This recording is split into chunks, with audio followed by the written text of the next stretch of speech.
What's up, everyone? KJ3 here, and man, it is good to say that. I'm sorry it's been so long since I've recorded a video for everyone. That's why I'm live coming to you in front of Camping World Stadium. That's right, we are 6 days away. 6 days away. We're officially, I would call this week 0, but since Florida Miami's week 0, we're in week -1 of college football season. Anyways, 6 days until opening kickoff here in Miami, Camping World, Florida versus Miami. Anyways, before we get into the breakdown, the off-season recap, since I haven't made off-season videos, let me go ahead and give you the quick recap. Bunch of people from our class aren't going to be playing for the Gators. Chris Steele, Jalen Jones, RJ Henderson, Devia Hammond, DeJuan Black as of right now. Steele's transferred away, Jones transferred away, and the rest are academically ineligible this season. So they have to go the JUCO route, and let's see if they eventually end up being Gators. But other than that, we have had good development. I've seen a lot, and especially coming from all the players in camp. My breakout player, based on what's happened in camp so far, on defense, that one's going to be tough. On defense, I'm going to say Amari Burney is going to be a breakout player. If not, then Jabari Zuniga on our defensive line. And breakout player on offense, I want to say LaMichael Pirine, but everyone knows he's going to be good this year. LP Deuce, or should I say LP Deuce, since he's number 2 now, not 22. But I'm going to say the guy who didn't play much last year, Jacob Copeland. If you go and you look at what all of Gator players are saying about Copeland, he's a freak, he's an athletic monster, this guy's going to be amazing. Just, you cannot find someone saying a bad thing about him. Even Dan Mullen is giving Copeland praises. So watch out for Jacob Copeland. I cannot wait. We have so many weapons on offense. So many weapons. I just want to see that offensive line come together and Felipe be the Felipe after the big shush in our home crowd against South Carolina last year. Ever since that silence your critics type thing that he did after his rushing touchdown. Totally different Felipe Franks. If we get that Felipe Franks, then I'm telling you, we're going to be in the college football playoff, okay? We have Auburn at home. We have Georgia in Jacksonville, as always. And then LSU, we're finally going back to Baton Rouge. Haven't been there in a couple years.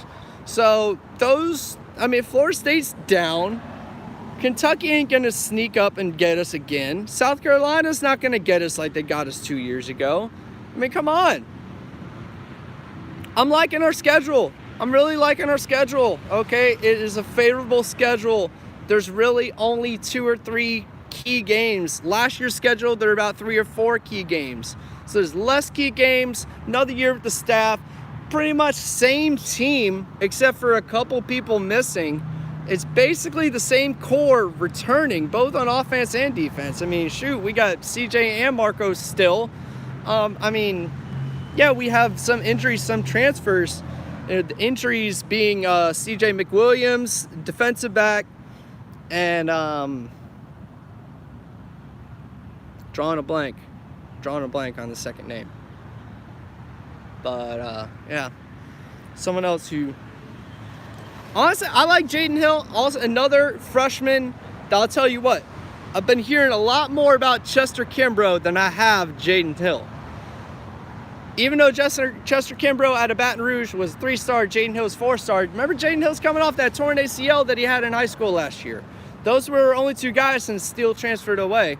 You know, good luck to him over in the West Coast. Went to Oregon, then South Carolina, or then SoCal. You know.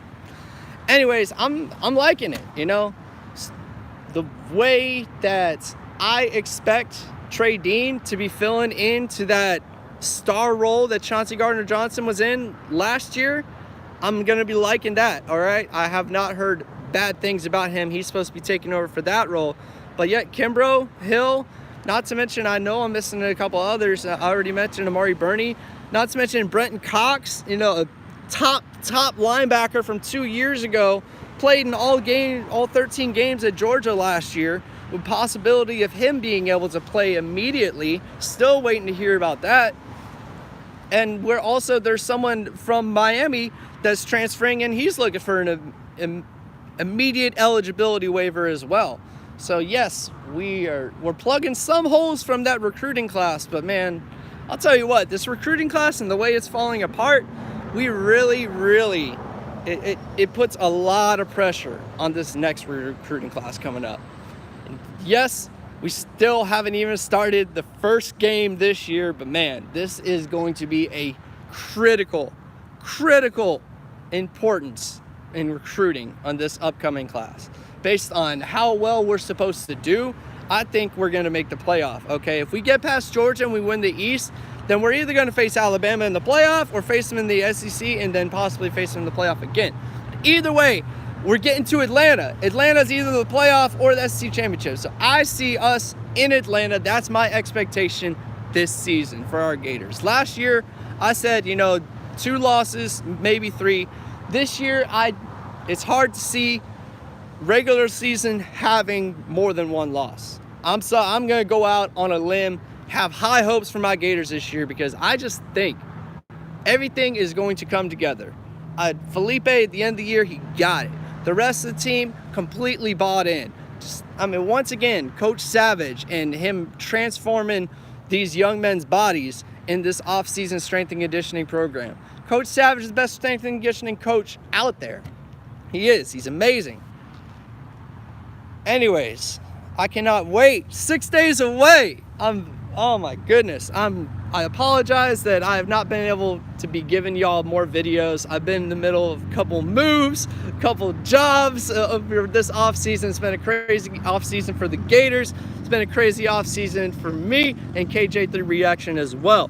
But I should have a studio up and running coming up, I believe around week 2 or 3. I will go ahead and post a video and let everyone know. But until then, just to let y'all know, I'm out here in front of Camping World Stadium as I live in Orlando. I don't think I'm going to be going to the game. I will be live streaming though. I'll be hanging around all week. So if any Gator fans coming to Orlando this week, hit me up if you want any Gator info or just want to hang out and make a cool video. So let me know. I'm always around. It's KJ3 signing off. Go Gators, 6 days. College football's back, baby.